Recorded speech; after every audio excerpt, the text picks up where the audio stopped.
I had been chatting with Katja for a few weeks on a dating app. She seemed nice, funny, and attractive. She said she was a student at the State University of St. Petersburg, studying economics. We had a lot in common. Also, I thought. She suggested we meet at a cozy cafe near the Nevsky Prospect, the main street of the city. I agreed, hoping to finally see her in person and maybe start a relationship. I arrived at the cafe a few minutes before the agreed time. It was a cold and cloudy day in November. I was glad to enter the warm and inviting place. I looked around, trying to spot Katja. I saw a girl who looked like her, sitting at a corner table. She had long blonde hair, blue eyes, and a cute smile. She was wearing a red scarf and a black coat. She waved at me, and I walked towards her. "Hi, Dmitry." "I'm so happy to see you," she said, standing up and giving me a hug. "Hi, Katja. You look even more beautiful than in your photos," I said, feeling a bit nervous. "Thank you. You're very handsome too. Come sit down." "I ordered some coffee for us," she said, gesturing to the table. I sat down across from her and looked at the 2 cups of coffee on the table. I noticed that one of them had a straw in it. I thought it was odd, but I didn't say anything. I smiled at Katja and tried to make some small talk. "So, how was your day?" I asked. "It was good. I had a lecture on macroeconomics this morning. It was very interesting." "And you?" she asked. "I had a meeting with a client. I work as a web developer, remember? It went well. I'm working on a new project for a travel agency," I said. "That sounds cool. Do you like your job?" she asked. "I do. It's challenging and creative. And I get to travel sometimes. What about you? Do you enjoy studying economics?" I asked. "I do. It's fascinating and useful. And I have a passion for numbers. I want to be an accountant someday," she said. She took a sip of her coffee and smiled at me. I felt a connection with her. She seemed smart, ambitious, and genuine. I reached for my cup of coffee and was about to take a sip when I heard a loud voice behind me. "Hey, buddy, is this seat taken?" the voice said. I turned around and saw a man standing next to me. He was tall, muscular, and bald. He had a scar on his cheek and a piercing on his eyebrow. He was wearing a leather jacket and jeans. He looked menacing and angry. "Oh yes, I'm sorry. I'm here with someone," I said, pointing at Katja. The man ignored me and sat down next to me, pushing me aside. He put his arm around my shoulder and leaned in close to my ear. "Listen, pal, you're in big trouble. You see that girl over there?" he said, nodding at Katja. "Yes, I do. She's my date," I said, trying to sound calm. "No, she's not. She's my girlfriend, and you've been messing with her. You've been sending her messages, calling her, and now you're trying to hook up with her. That's not cool, man." "That's not cool at all," he said, tightening his grip on my shoulder. I felt a surge of fear and confusion. What was he talking about? I had never met Katja before. She was the one who contacted me on the dating app. She was the one who asked me out. She was the one who seemed interested in me. Was this some kind of joke? A prank? A misunderstanding? "Look, I don't know what you're talking about. I don't know you or your girlfriend. She contacted me on the dating app. Her name is Katja, and we've been talking for a few weeks. I didn't mean to cause any trouble," I said, trying to reason with him. He scoffed and tightened his grip even more. "Save it, buddy. She's been complaining about you, saying you're stalking her, harassing her. I've had enough of it. You stay away from her, I understand." Katja looked visibly uncomfortable, shifting in her seat and avoiding eye contact. I was perplexed and alarmed. The situation was spiraling out of control. I had no idea what was going on. It felt surreal, as if I had stepped into a bizarre, twisted version of reality. Before I could say anything else, the man stood up abruptly, glared at me menacingly, and then stormed out of the cafe. I sat there, bewildered, trying to make sense of what just happened. I turned to Katya, seeking an explanation, but she avoided my gaze, fidgeting nervously. I don't understand. What was that all about? Who was that guy? I asked, my voice shaking slightly. 11. Katya bit her lip, then looked up at me with tears in her eyes. I'm so sorry, Dmitri. That was my ex-boyfriend. He's been following me, harassing me since we broke up. He must have seen our conversations on the app. I never intended for this to happen. I swear, I didn't know he would come here today. I felt a mixture of shock, anger, and concern. The realization sank in that I might have unwittingly been drawn into a dangerous situation. Katya's behavior didn't align with the person I thought I'd been chatting with for weeks. I need to go, I said, standing up abruptly. Dmitri, please let me explain, Katya pleaded, reaching out to touch my arm. But I was already heading towards the exit, my mind racing with questions and a growing sense of unease. Outside the cafe, I took a deep breath, trying to collect my thoughts. As I reached for my phone to call a friend and share what had just happened, I noticed something odd in my pocket. It was a small folded piece of paper. I unfolded it to find a hastily scrawled message. Call the police. I'll explain everything. Shocked by the turn of events, I dialed the emergency number and informed the police about the incident at the cafe.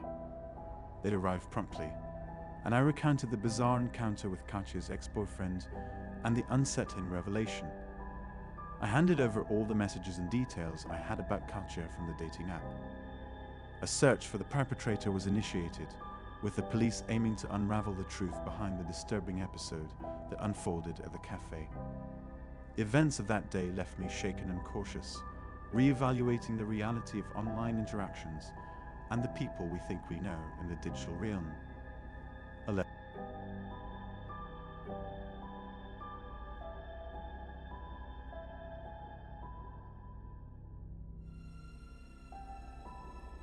Two.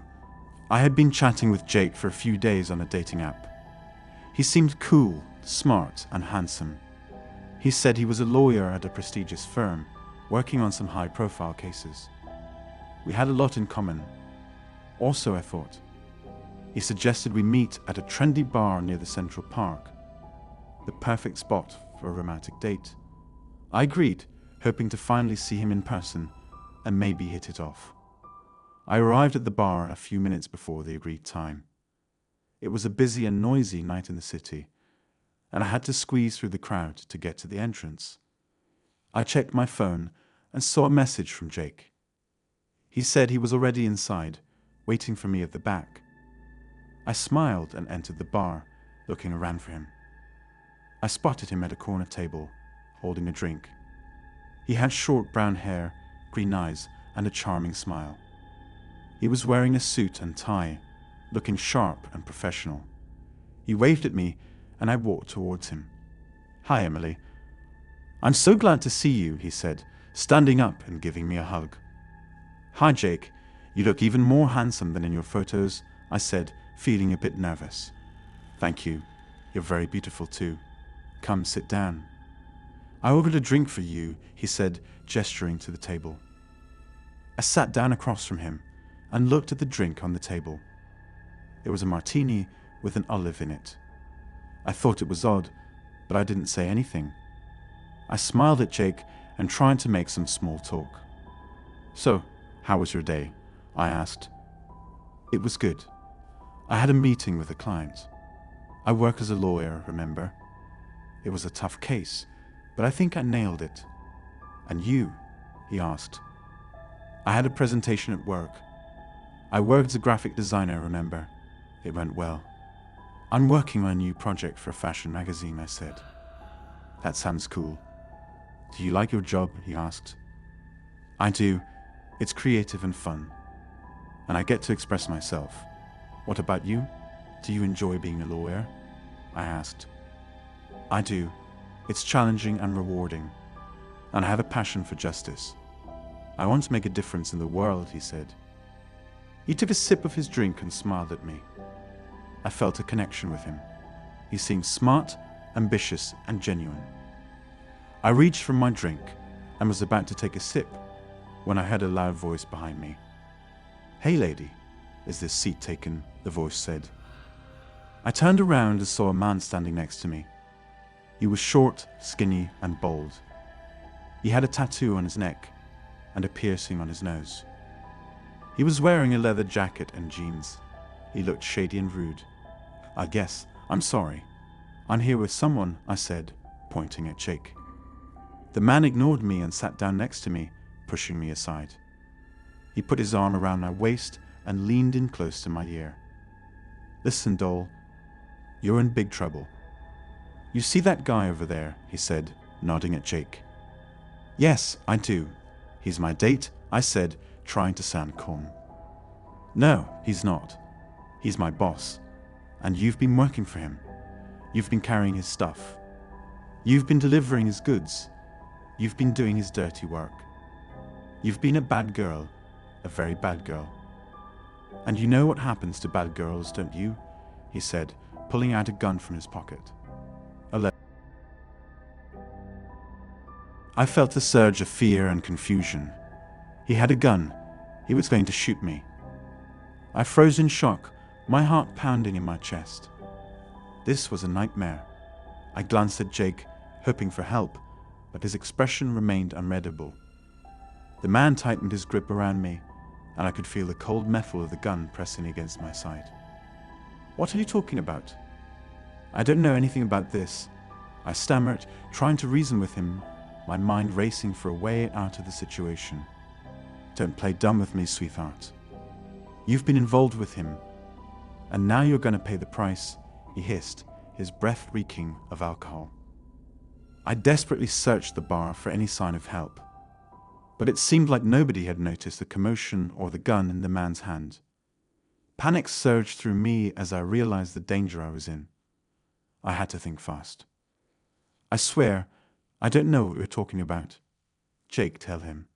Tell them I don't know anything about this," I pleaded, turning to Jake. But Jake remained silent, his eyes cold and distant. A sinking feeling settled in my stomach as I realized Jake might be involved in whatever this was. I felt a surge of betrayal and fear.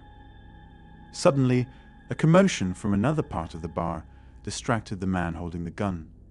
It was enough of a distraction for me to act. With a burst of adrenaline, I shoved myself away from the man's grasp and knocked the table over, causing glasses to crash to the floor. People around us began to turn their heads towards the disturbance. Using the chaos to my advantage, I sprinted towards the exit, hearing shouts and gasps behind me. My heart pounded as I burst out onto the bustling street. I didn't stop running until I was several blocks away, the adrenaline still coursing through my veins. Once I felt safe, I fumbled for my phone, fingers trembling, and dialed 911. I frantically explained the situation to the operator, describing both Jake and the armed man. Within minutes, police cars descended on the area around the bar, coming through the crowd in search of the assailant.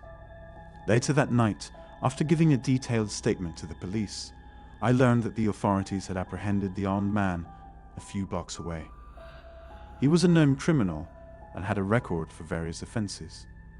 They were also searching for Jake, but it seemed he had vanished without a trace. In the aftermath of the terrifying encounter, I was shaken but relieved to be safe. It was a stark reminder of the dangers that lurked beneath seemingly normal interactions. I thanked my lucky stars for escaping unharmed and vowed to be more cautious, especially when meeting people online. The police continued their search for Jake, and I cooperated fully with their investigation, hoping that he would be caught and brought to justice for his involvement in the alarming incident that had unfolded at the bar. 11.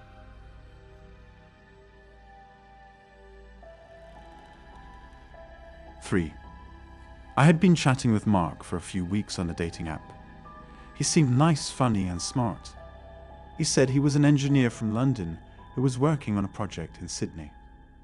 He asked me out for a coffee, and I agreed. I was excited to meet him in person and see if we had a connection. I arrived at the cafe a few minutes early and looked around for him. I I saw a man waving at me from a corner table. He looked different from his profile picture, but I thought maybe it was just the lighting or the angle. I walked over to him and smiled. "Hi, Mark," I said. "Hi, Lisa. You look lovely," he said, standing up and giving me a hug. He smelled like cigarettes and cheap cologne. "Thank you. You looked different," I said, trying to be polite. He laughed nervously. "Yeah, I guess the camera adds a few pounds, and a few wrinkles, and a few grey hairs." I forced a laugh. He looked at least 10 years older than his photo, and not in a good way. He had a receding hairline, scruffy beard, and a paunchy belly. He was wearing a stained shirt and a wrinkled suit. He gestured for me to sit down. "So, how was your day?" he asked. I sat down and looked at the menu. I wanted to get out of there as soon as possible, but I didn't want to be rude. Maybe he was a nice guy despite his appearance. Maybe he had a great personality. It was okay. I work as a graphic designer at a marketing agency. We had a big presentation today for a new client. It went well, I think, I said. "That's awesome. I'm glad to hear that. You must be very talented," he said. He leaned in closer and touched my hand. I felt a shiver of disgust. He was too close, too touchy, too creepy. "What about you? How was your day?" I asked, pulling my hand away. He smiled. "It was great. I finished my project. It was a big success. I'm very proud of myself." "That's good. What kind of project was it?" I asked. He looked around and lowered his voice. "It's a secret. I can't tell you here, but I can tell you later if you come with me to my hotel." He winked at me. I felt the surge of panic. He was not just creepy, he was dangerous. He was not an engineer, he was a liar. He was not here for a date, he was here for something else. I looked at his eyes and saw a cold, calculating gleam. He was not Mark, he was a monster. I grabbed my purse and stood up. "I'm sorry, I have to go. I just remembered I have an emergency. I have to call my friend. She's in trouble. I have to help her. Bye." I turned and ran towards the door. He jumped up and grabbed my arm. He was stronger than he looked. "Wait, Lisa. Don't go. It's okay. I'm sorry. I didn't mean to scare you. I was just joking. Come on, sit down. Let's talk. Please."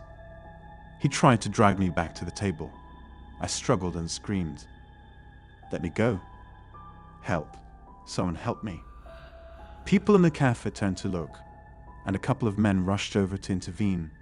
They grabbed the man, now identified as someone named Carl, and restrained him as I broke free and ran out of the cafe. My heart raced with fear as I hailed a taxi and went straight home, locking all the doors behind me. Shaken and terrified, I called the police immediately, recounting the entire ordeal. They assured me they would investigate the matter and advised me not to disclose personal information or meet strangers alone. They dispatched officers to the cafe and began searching for the perpetrator, Carl, using the information I provided from the dating app. The following days were nerve-wracking. I was constantly on edge, worried that Carl might try to contact me again or worse. The police kept me updated on their investigation, but couldn't locate Carl right away. Eventually, after a thorough search and assistance from the dating app company, the police managed to track down Carl. They arrested him and charged him with attempted assault and harassment. Fortunately, it seemed he hadn't targeted anyone else after our encounter. The incident left me deeply unsettled and cautious about meeting new people online. I became more vigilant, ensuring my safety came first before anything else. It was a sobering lesson about the potential dangers lurking behind the screens of seemingly harmless online interactions. 11.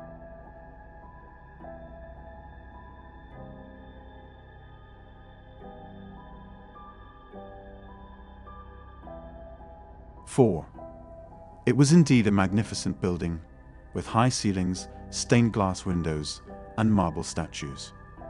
I looked around, trying to spot Luca. I saw a man standing near the altar, holding a bouquet of roses. He waved at me, and I smiled. He looked just like his picture, maybe even better.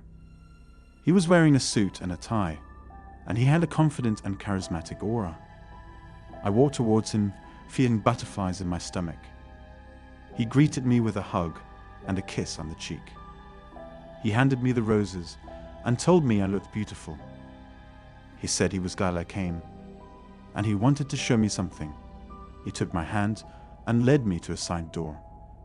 He said it was a secret passage that led to a hidden chamber. He said it was where the priests used to keep their treasures, and that he had found something amazing there. He said he wanted to share it with me because he felt a special connection with me. I was curious and flattered, but also a bit suspicious. Why would he take me to a secluded place on our first date? What was he hiding there? Was he telling the truth, or was he lying? I decided to follow him, but I also decided to be careful. I kept my phone in my pocket, and I made sure I knew where the exit was. He opened the door, and we entered a dark and narrow corridor. He switched on a flashlight, and we walked for a few minutes. He said we were almost there, and he asked me to trust him. He said he had a surprise for me that would change my life. He said he loved me, and he wanted to be with me forever. I was shocked and confused. How could he love me when he barely knew me? How could he want to be with me forever when we had just met? What was his surprise, and how would it change my life? I felt a surge of fear, and I stopped walking. I told him to wait, and I asked him to explain himself. I told him he was moving too fast, and he was scaring me. I told him I needed some space and some time. He looked at me with a hurt and angry expression. He said he was sorry, and he didn't mean to scare me.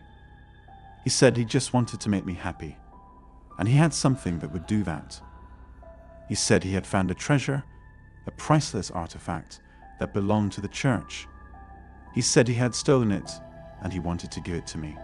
He said it was a gift, a token of his love. He said it was a golden cross encrusted with jewels that dated back to the 15th century. He said it was worth millions of euros, and he wanted to sell it and run away with me. He said we could start a new life together, anywhere we wanted. I was stunned and horrified. He was a thief, a con man, a criminal.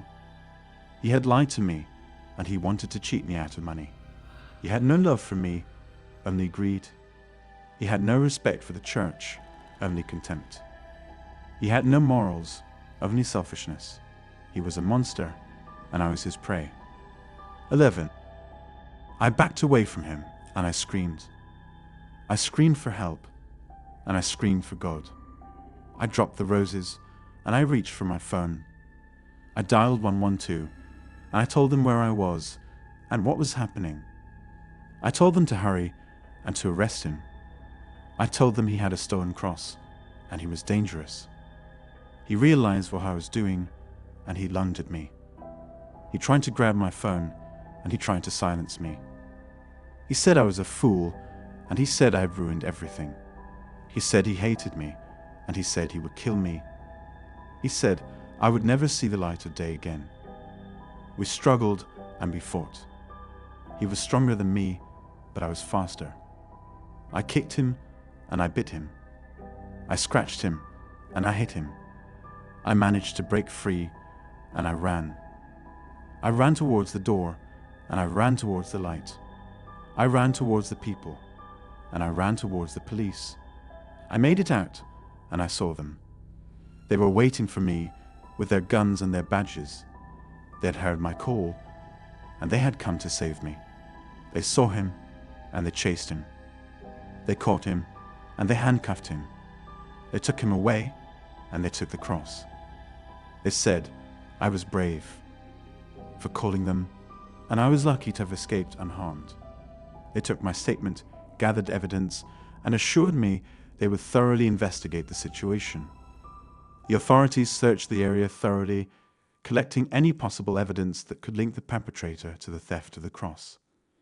They combed through the hidden chamber and the corridor, looking for clues that could shed light on the crime. The stolen artifact was recovered, carefully handled as they catalogued it for evidence. Meanwhile, I was taken to the police station to provide a detailed report of the incident. I recounted every detail of my date with Luca, the unfolding events, and his confession about the stolen cross. They assured me that they would do everything in their power to ensure justice was served. News of the attempted theft and the subsequent arrest spread quickly, catching the attention of the media. The historic church where the incident occurred became the center of attention for a brief period, with reporters speculating on the motives behind the theft and the dramatic rescue. In the following days, the police conducted a thorough investigation, unraveling Luca's criminal background and connections to similar thefts in the past. They pieced together a profile of his activities and networks, leading to the discovery of a well-organized group involved in art and artifact thefts across the region. The case gained significant attention, and law enforcement officials worked tirelessly to dismantle the criminal ring. Through collaborative efforts with international agencies, they managed to apprehend other members of the group and recover several stolen artworks and artifacts, bringing closure to multiple unsolved cases.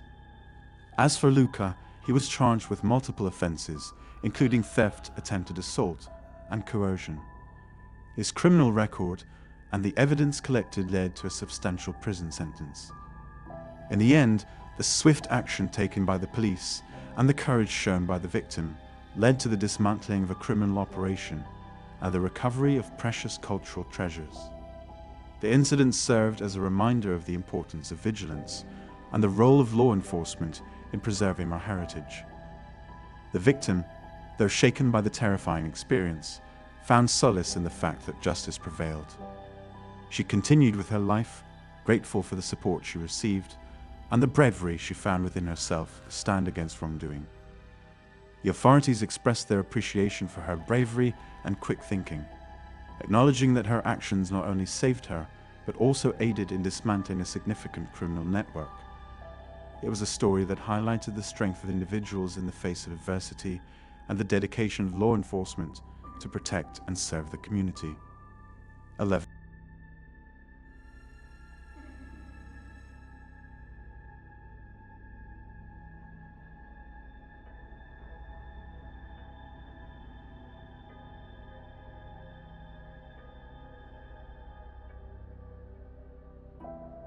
Five. I had been single for a while and decided to give online dating a try. I downloaded a popular app and created a profile, hoping to find someone compatible. I swiped through dozens of profiles, but none of them caught my eye, until I saw him. His name was Jake, and he had a charming smile and piercing blue eyes. His bio said he was a lawyer, 28 years old, and loved movies and music. He seemed perfect for me. I swiped right and waited for a match. To my delight, he swiped right too. We started chatting and I hit it off right away. He was funny, smart, and polite. He asked me about my hobbies, my job, and my dreams. He seemed genuinely interested in me. He also complimented me on my photos and said I was beautiful. We exchanged phone numbers and decided to meet in person. He suggested going to a movie theater, which I agreed to. I love movies, and it was a safe and public place for a first date. He said he would pick me up at 7 p.m. on Friday. I was nervous and excited as I got ready for the date. I wanted to make a good impression on him. I wore a simple black dress and a red scarf.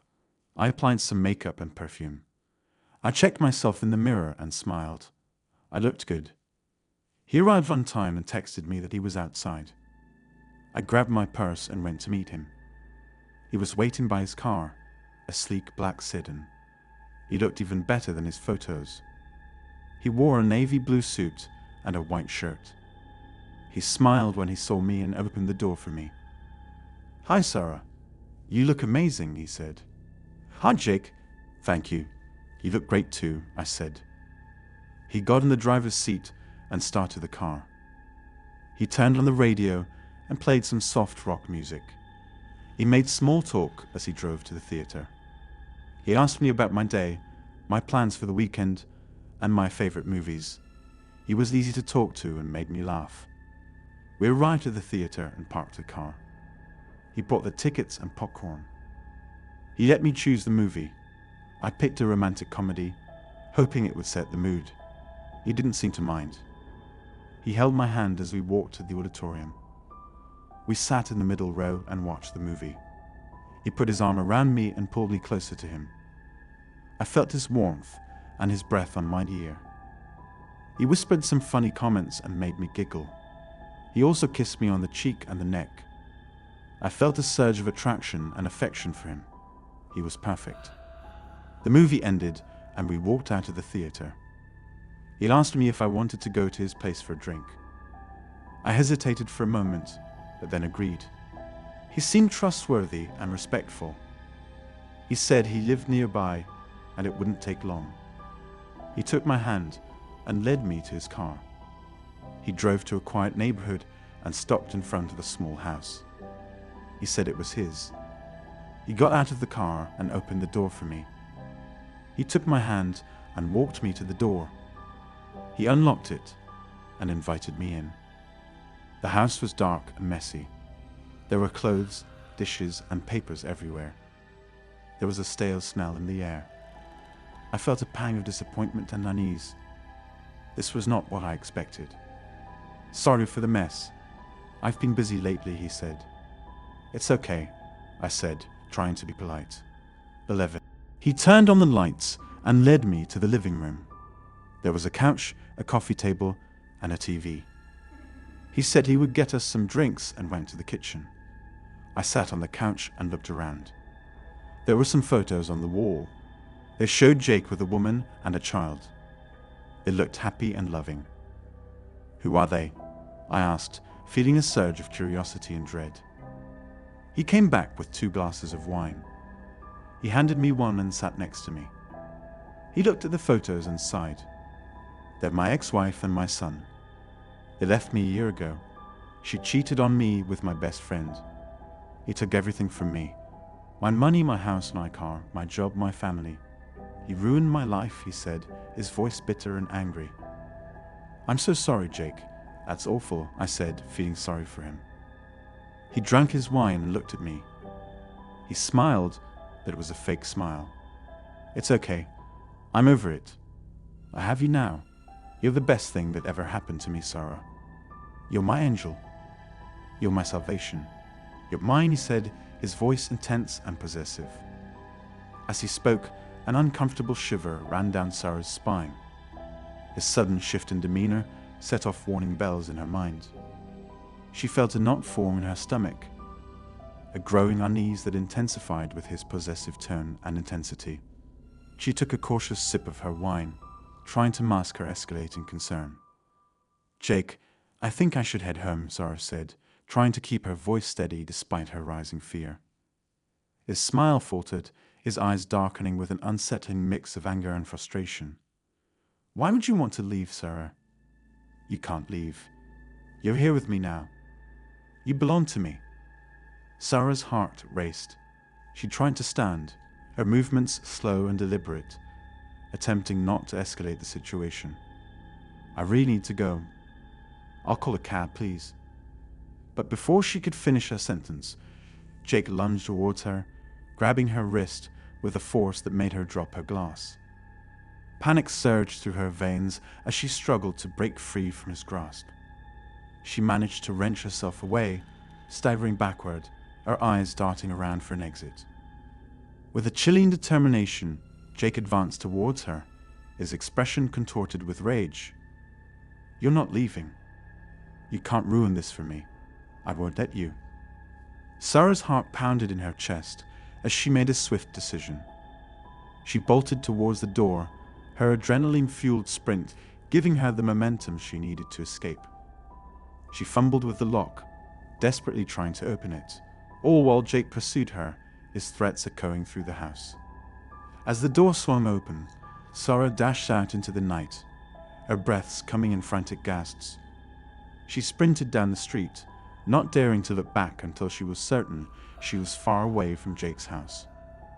Once she was a safe distance away, she dialed emergency services, her hands trembling as she recounted the terrifying ordeal to the dispatcher. The police arrived swiftly, and Sarah provided them with every detail she could remember about Jake and his address. Later, at the police station, Sarah sat, shaken but grateful for her narrow escape.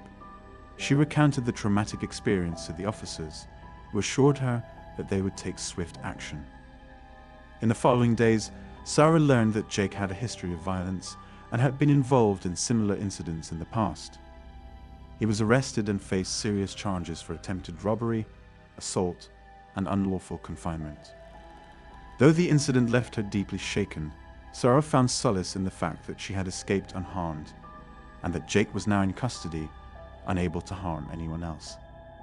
With a newfound caution, Sarah moved forward, grateful for a second chance and more wary of who she let into her life. She realized the importance of listening to her instincts and being cautious, especially in the unpredictable world of online dating. 11.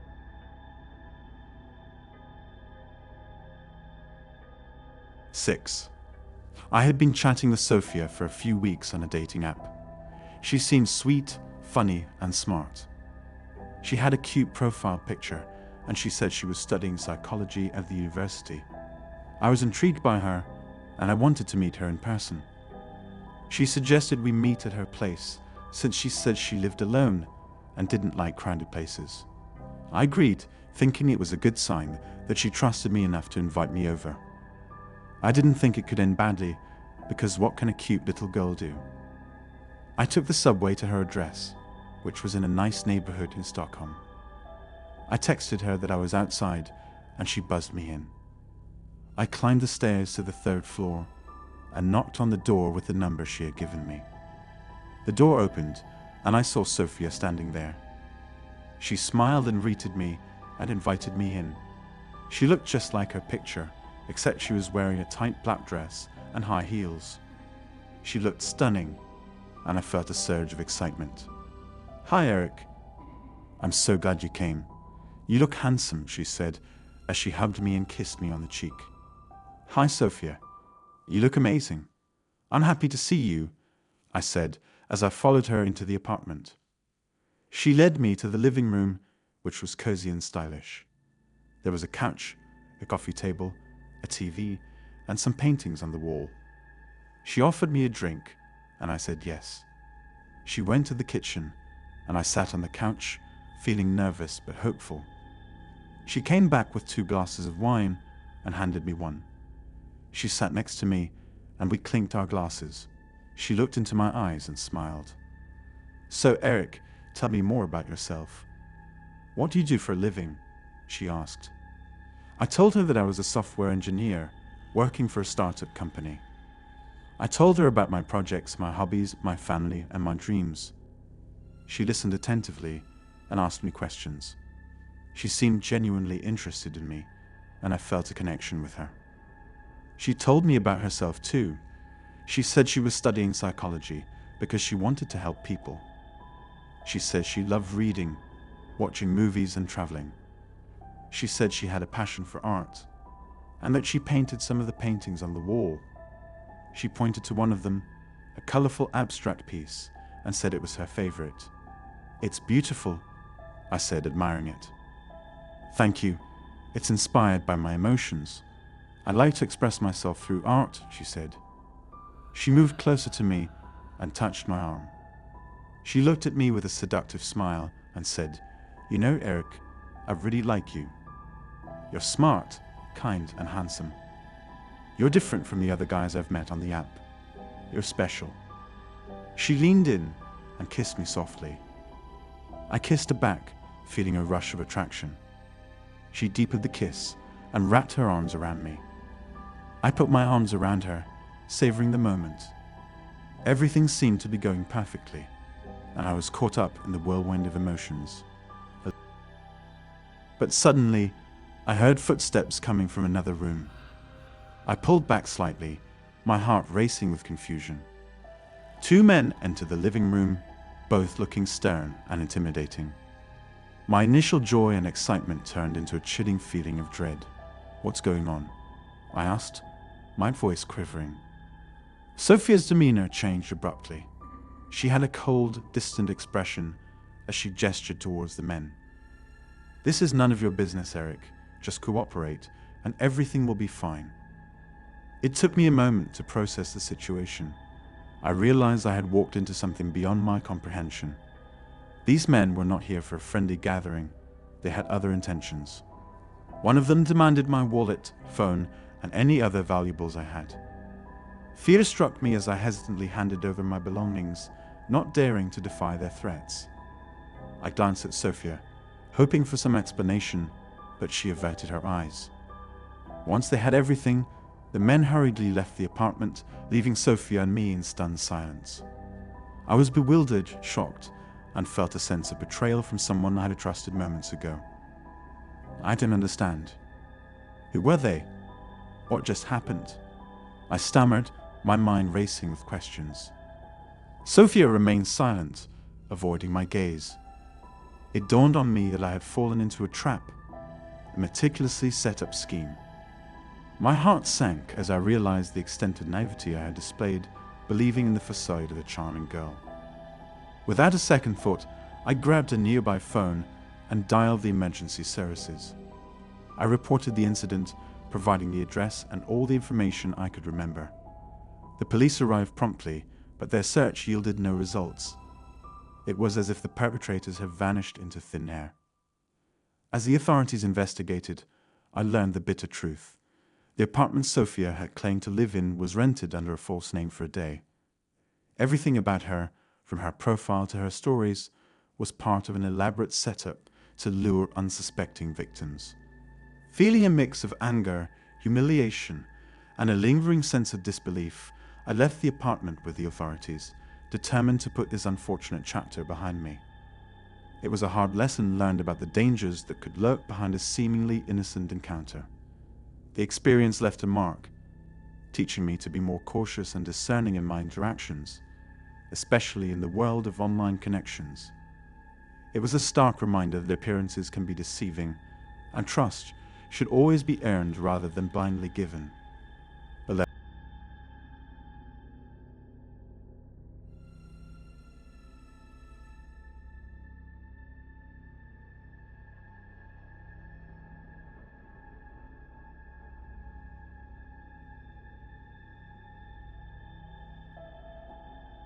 7.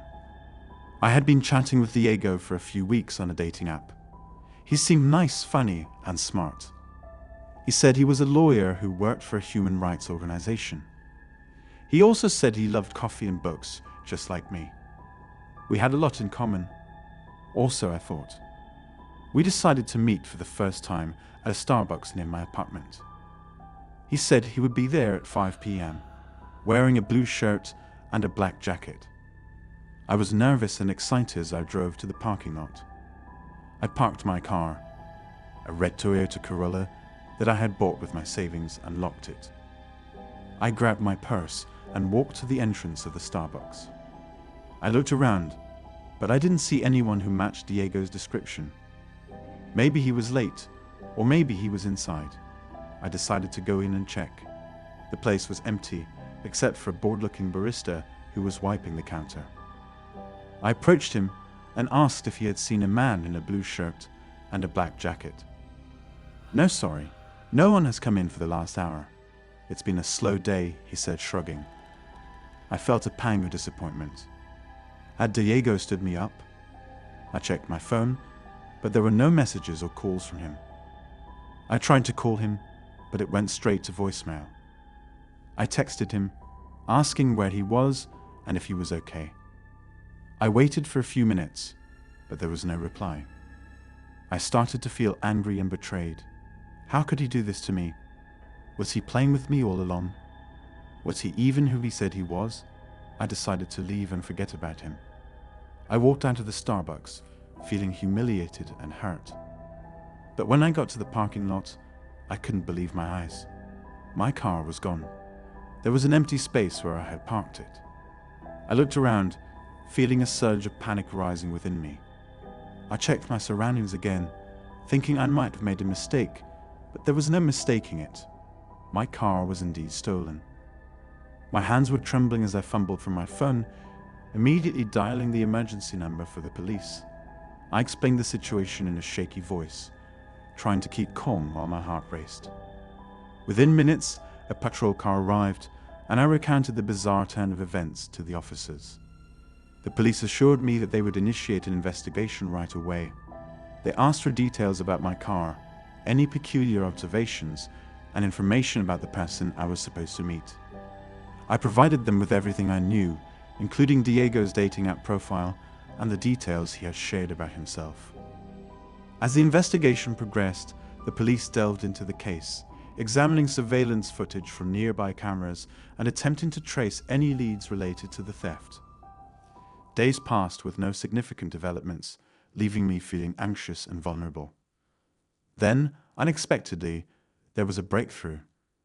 The authorities managed to track down the thief, and to my shock, it turned out to be Diego, the man I had been excited to meet. It was a disturbing revelation, shattering the image I had constructed of him in my mind. The police informed me that Diego had a history of similar offenses and had used various identities to deceive and steal from unsuspecting individuals. My car was recovered, but the betrayal stung far deeper than the loss of the vehicle. I realized that I had narrowly escaped a dangerous situation. The experience was a harsh lesson about the perils of online interactions and the need to be vigilant, even when things seem promising. Though shaken by the ordeal, I emerged with a newfound wariness and a determination to be more cautious in my future encounters.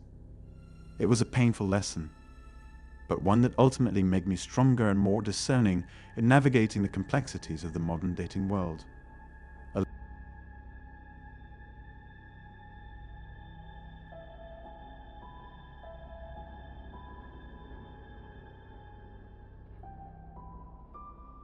Eight. I never thought a swipe on a dating app could change my life so drastically. But that's what happened when I matched with Lisa, a blonde beauty who claimed to be a nurse in Toronto.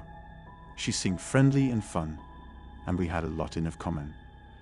We chatted for a few days, and then she invited me to her place for dinner. I was excited and nervous, hoping to make a good impression.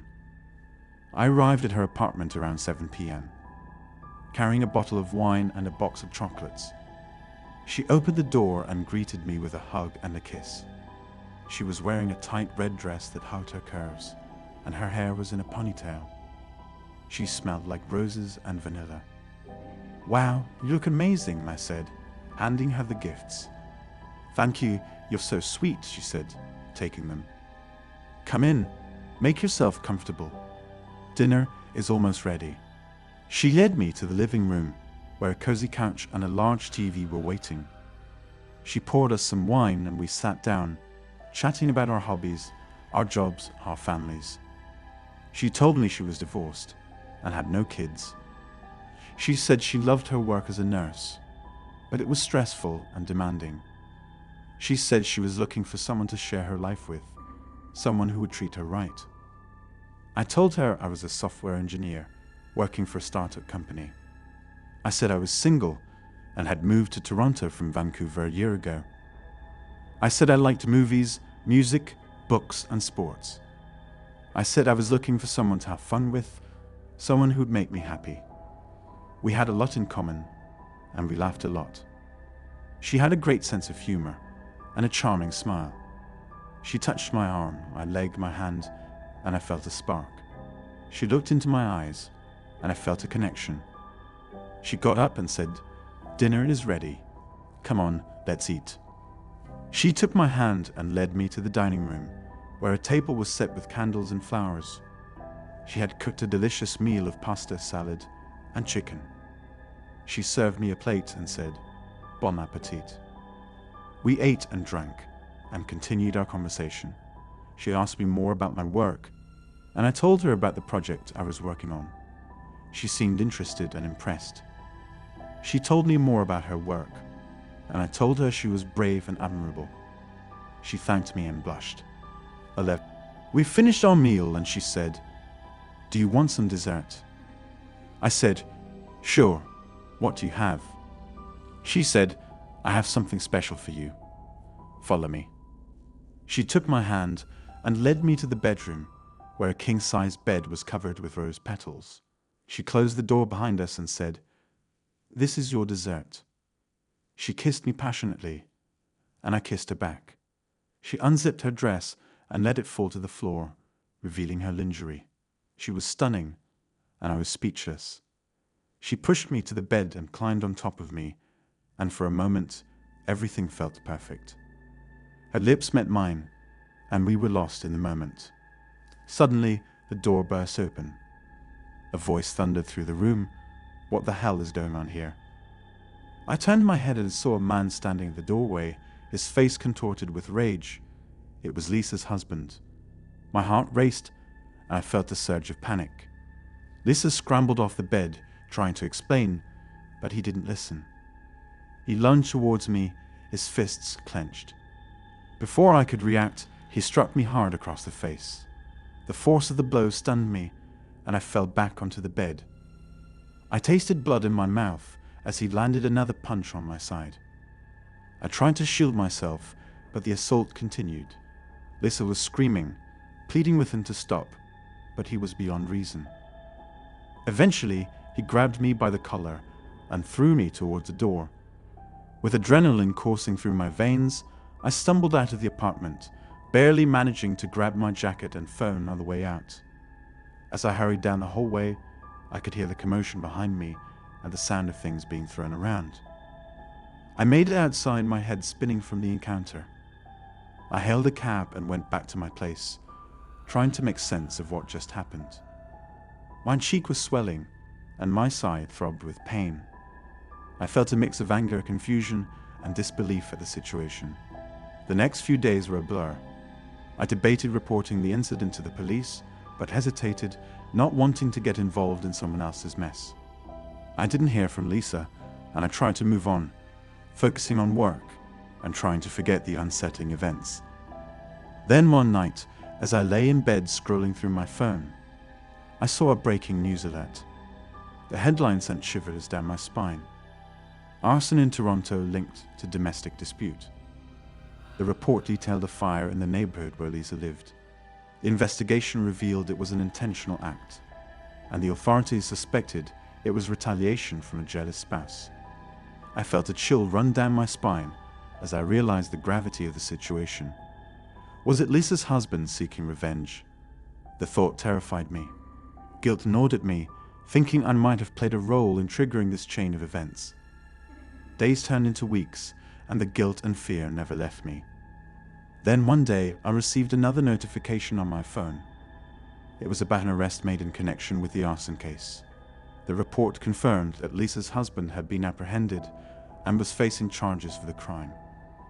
Relief washed over me, but it was accompanied by a profound sense of sadness.